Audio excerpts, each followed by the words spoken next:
Let's study 9th Standard ICSE English Literature, Merchant of Venice, Act 1, Scene 2. Scene 1 had taken place in Venice, but Scene 2 will take place in Belmont. It's a fictional city in Italy.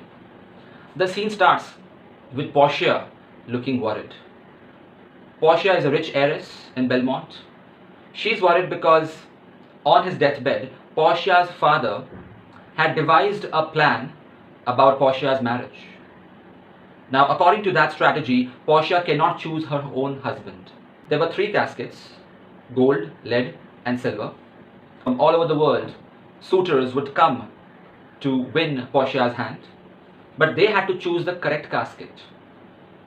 And the correct casket would have Portia's portrait in it. On the caskets, there were some inscriptions which the suitors could read and judge if it is the right one. But if they lost this lottery of caskets, then not only would they lose Portia, but according to the bet, they could no longer marry any other women. Nor could they argue about the decision or reveal their choice to anybody else. So these were the conditions laid for anyone to participate in this lottery of caskets.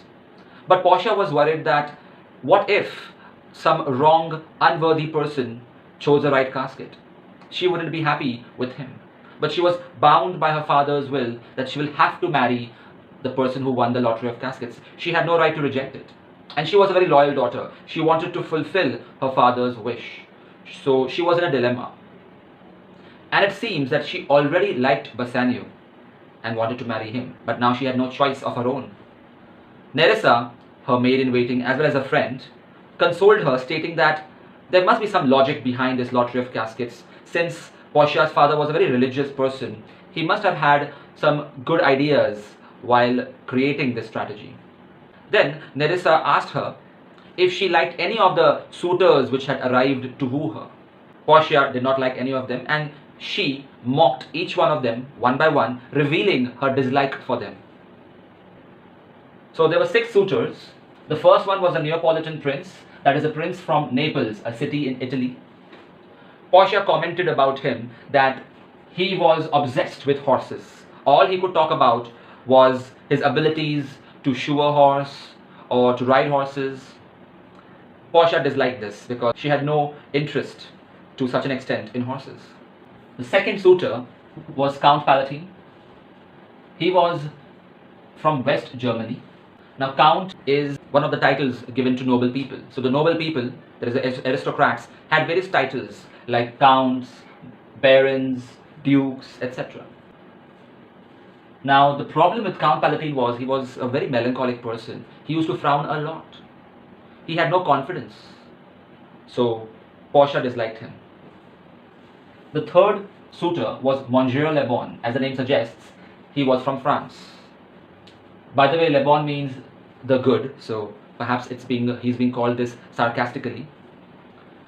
And he had multiple personalities. He talked more about horses than Neapolitan prince. He frowned more than Count Palatine. He had no unique personality of his own. So Portia thought that marrying him would be like marrying 20 husbands. Fourth suitor was Baron Falconbridge. He was from England. Now he was strangely dressed because his top, his trouser, his hat were from various countries. So he was a mix and match of various cultures, and the only language he spoke in was English, and Portia was not that good in English. Although the play is in English, but understand that Portia was an Italian. So she was fluent in the continental European languages like Italian. Scottish Lord was the fifth suitor. He was from Scotland, of course. He was a coward, according to Portia. Now at that time, and even today, there was some friction between England and Scotland. So if the English guy would threaten the Scottish Lord or punch him, the Scottish Lord would not fight back. He would simply say that he would repay it later. In fact, the French Monsieur Le Bon would be on the side of the Scottish Lord, and he would claim that in case the Scottish Lord does not repay the punch to the Baron Falconbridge, then he would like that opportunity, because even France and England had some tension between them at that time. And finally, the Duke of Saxony's nephew. Saxony is a city in East Germany. So East Germany and West Germany were different states at that time. Now the problem with this guy is that he was a total drunkard. So Portia would not want to marry her at all. So she was worried that what if one of the suitors, especially the last one, won the lottery of caskets.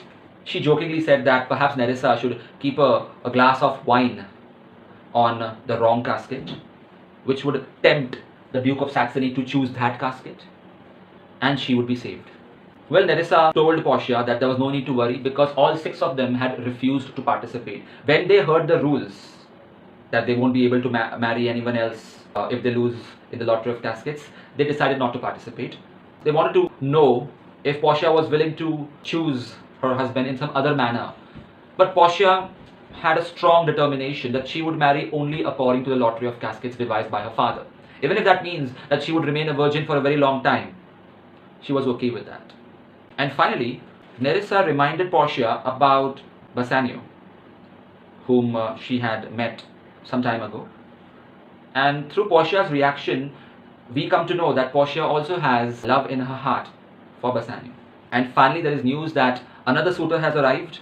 The Prince of Morocco is disappointing for Portia because she does not want to entertain these suitors coming from various corners of the world. The suitors are Jasons trying to win her as a trophy wife. She wants to marry somebody who truly loves her. Hi students, this is AJ sir. If you like this video, press the like button. If you would like to enroll for my online test series or online lectures, email me or message me on Instagram. Check the description for more information.